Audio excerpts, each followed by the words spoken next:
Let's say someone is going on a road trip. They've decided LA is the place they want to live. They say, hey, can we meet for coffee? And can you give me some do's and don'ts? And how do I make roots here? How do I land work?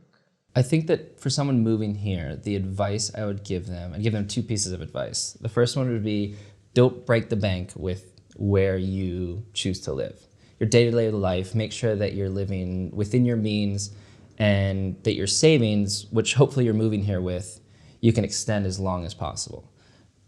All the considerations about where you think you might be working, where you think you might be hanging out, if you don't know LA yet, then you're not gonna be able to make that decision. So find some place that you can live, and then once you know the city after a few years and you are sure that you wanna stay, you're sure that you wanna keep doing this, then you can find that neighborhood, you go, that's where I want to be, and you can go there at that point.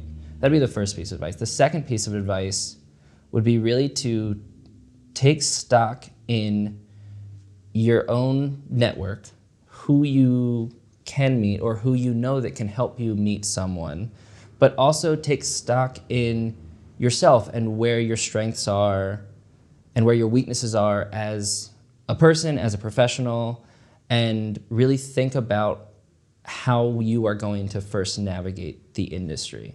Because everyone's method of navigation is going to be really different. So the more you can reflect on yourself and think about how you can fit in, the more success I think you'll have when you try to do that. Do you go to a lot of meetups? I go to a fair amount of meetups, I guess.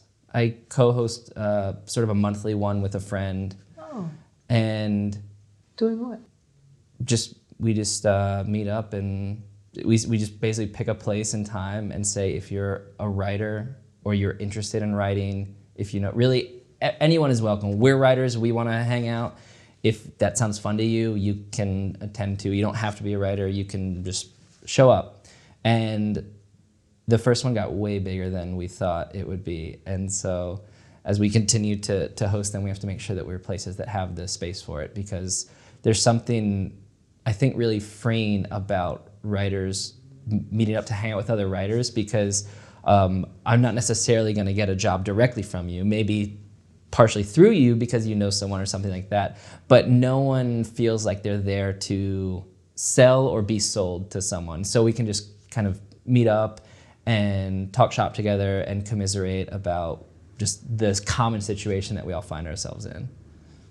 Do you think it's also interesting because so many writers, well, and I'm generalizing here, that they're introverted, or they're just more, they're solitary creatures just because of the nature of what they do? Mm-hmm. So to meet other people like that in a city that's so sort of extroverted, it's kind of refreshing.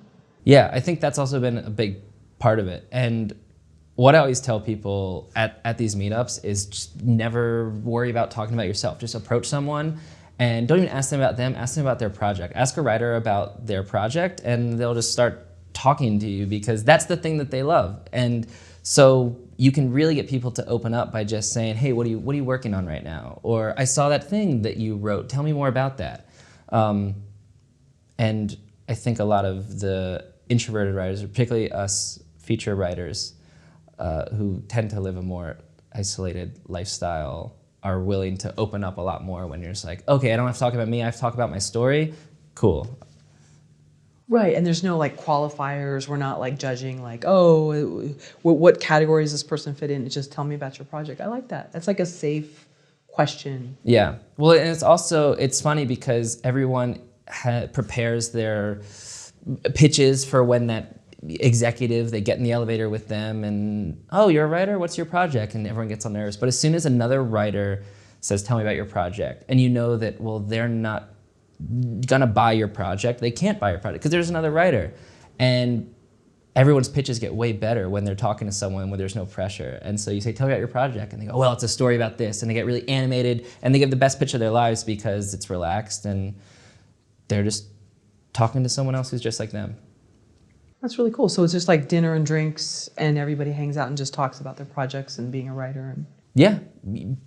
Usually we try to go somewhere that has like snacks available, but it's mostly just like drinks and it's just sort of like mingling and cocktails and just hanging out.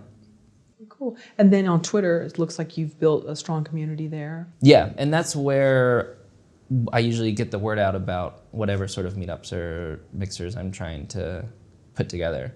I should really give credit to my friend for putting most of it together, and he just kind of tags me, and we end up co-hosting, which really means we're just there as well because we're the ones that told everyone to go meet up at this place at this time.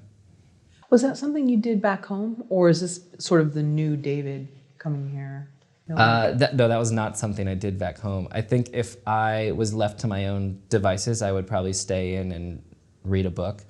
And I should give credit to my girlfriend for pushing me in the past year to be more vocal in my opinions about screenwriting and the craft, and also just pay attention to the networking side of the career that I've chosen. And it is part of the job, and it doesn't have to be a bad part of the job, but if you're not naturally inclined to do it, it does take, I think, that little push for someone to remind you should also be doing this part of the job. Great. And speaking of opinions on screenwriting, have you worked as a paid script reader? I have not worked as a paid script reader for a company.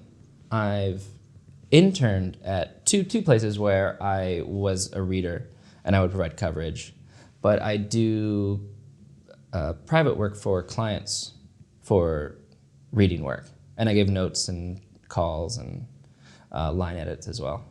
Oh, is this something that's new that you've done? Yeah, this is a new endeavor for me. I had been giving notes to friends and doing that for a long time, and a lot of them were really responsive with the quality of the notes that they felt I was given, and a lot of them were encouraging me to, they say, you should do something. You're actually really good at giving notes and figuring out not what you would do, but what I should do for my story, and figuring out where it might be not holding together as well, and providing solutions while still allowing me the freedom to write my own story. I was just getting a lot of good response for the notes I was giving. And so with some encouragement, I just recently, a few months ago, started taking on private clients, mostly which I find through Twitter, believe it or not.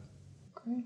And your website has the way to contact you if people want to submit their scripts? Yeah, I have a whole page that lists all my script services, and then I just have an email. People reach out to me for the availability and rates, and if we can do it, I'm up to read anything.